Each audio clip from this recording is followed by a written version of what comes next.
Hey guys, this is the Shitsky back here with another video. I didn't do my Smackdown review yesterday because, again, I missed it earlier. So I was watching it from 11 to 1 and I just like was dead tired. I don't even think I remember, like, I don't think I watched the end of the Edge Orton Ziggler mismatch. Like, I think I actually fell asleep on the couch watching that. So yeah, I just found out what happened at the end. I think I woke up while Edge was like spearing Ziggler at the end. But anyway, yeah. So I'm gonna have that for you right now, and then I'm also probably gonna make a second video today about some interesting participants in the Rumble. Surprise participants. But anyway, SmackDown started out with Vicky Guerrero announcing she'd be the interim general manager because Teddy Long was on the shelf at the moment. She got huge heat, like the booing left, right, and center. She could barely talk, as per usual. So, yeah. That was funny because it's always funny when she tries to talk and no one will let her.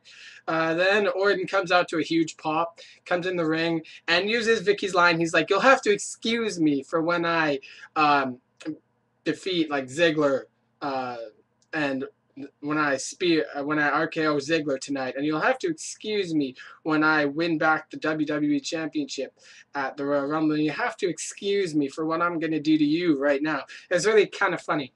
So he's holding Vicky, kind of just like taunting her, and then Ziggler comes out, defends her boyfriend. Sorry, defends his girlfriend. And then he's like, "You don't deserve to be doing this to Vicky. You don't deserve to be on here, and you have to respect me. You have to respect me."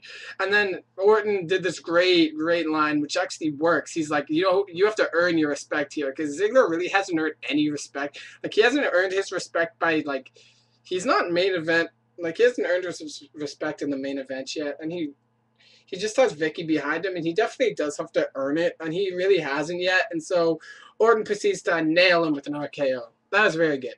That's how we started the show. Then we had, I'm not going to go any further than to say that Lay Cool beat Kelly and Caitlyn.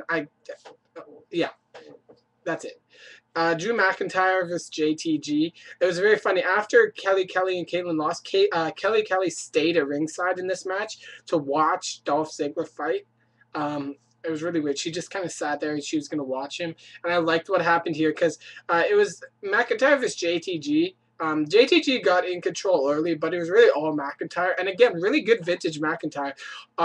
He had no remorse. He was just piling it on. Really good showing for McIntyre. They keep giving him more and more strength in the next few weeks. He's done a really good job. He controlled pretty much the whole match. Then they did this cool thing where JTG went for the schoolboy pin, like grabbed McIntyre's shoulders, went for the schoolboy, but McIntyre reversed it and hit him with a future shock DDT for the 3. Really good finish. So McIntyre, he saw Kelly there and he was like, "Yo, fuck you, man. You know, be a little bitch like to me, you know, and, you know, screw you. I'm done with you." So it was awesome. He didn't even care that she was there. So Kelly like slowly comes into the ring, looks like she's kind of interested. And McIntyre's like, "Get the fuck out of here. I don't even care about you. You know, screw you. I gave you your chance and you ditched me." And he just leaves. Like, no remorse, doesn't even look back. So I like that. Maybe they're done with this whole thing and McIntyre's going to go into back into his old self. That was good. He just kind of ditched Kelly, middle of the ring. Awesome. Just, you know, screw you. And just left. I like that. Then we had a hilarious interview with Cody Rhodes. You know, he broke his nose last week, so he's standing facing the wrong way. Like, Grisham's trying to interview him. He's like, "Can I get a few words?" And he's like, "Yeah."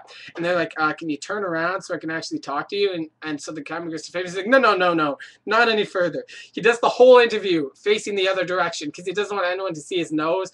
And apparently Cody has a deviated septum and a broken nose requiring major extensive reconstructive surgery. He won't be competing in the Rumble. So I don't know if this is legit or not, because, like, maybe it is. Like, maybe he actually did legit get hit by that knee brace and it's actually serious, because, like, if he's not competing in the Rumble, if they were doing this as a ploy to kill his Dashing character, he'd still be in the Rumble, and he'd just have, like, some kind of fake nose on, brace on his nose or something, but he's not even going to be in the Rumble, so maybe it's legit. But yeah, he did the whole interview, like, facing the other way, and he's like, he said he's not dashing anymore. It was actually so funny. He just stood there. It was actually pretty, like, except the fact that, you know, he has that, like, thing where he says F's or all like that because he has, like, a gap in his teeth.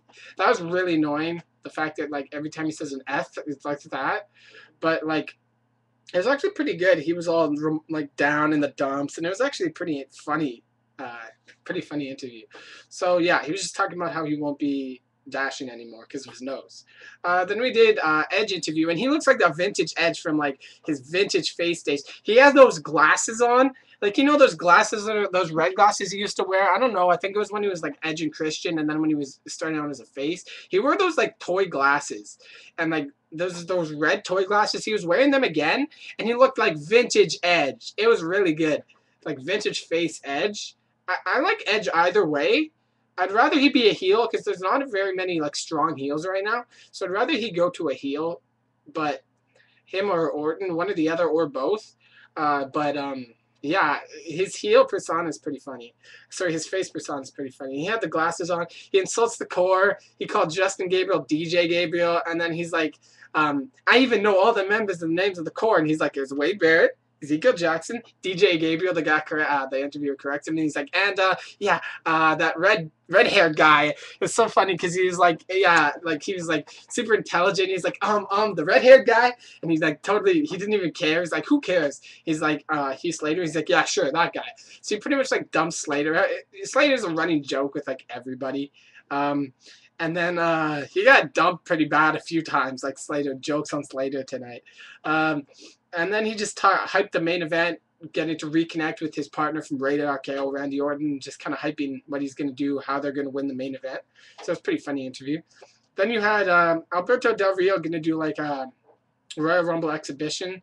So he has two jobbers come in and he throws them over the ropes. And then the next guy, he doesn't expect to be anyone big, but it's Kane. So Kane comes out and he's like, oh shit. So the two of them are brawling, fighting. They're both trying to throw each other over the top rope. And then, bam! Kofi Kingston comes in, you know, rep my boy Kofi Kingston with the Kofi Kingston necklace. Beast. Anyway, Kofi Kingston comes in, tosses them both over the ropes. Now they're infuriated, so they're going to go with the double team on Kofi. They both come back in, and then Rey Mysterio comes out and backs up Kofi. So then we get Vicky Guerrero comes out and says since they're all in the ring, they should have a match. So we go with the impromptu battle royal. Sorry, impromptu tag team match. Kofi and Rey versus Alberto Del Rio and Kane in probably the best match of the night. And I think I'm going to make this a two-part video. So I think I'm just going to stop it here for now and then come back with my second half so I actually have time to talk about everything. Yeah, so I'm going to cut it off here and watch for part 2, which should be up like a couple minutes after this one. And yeah, this will be my first part off right now. And I'll talk to you guys in like 20 minutes.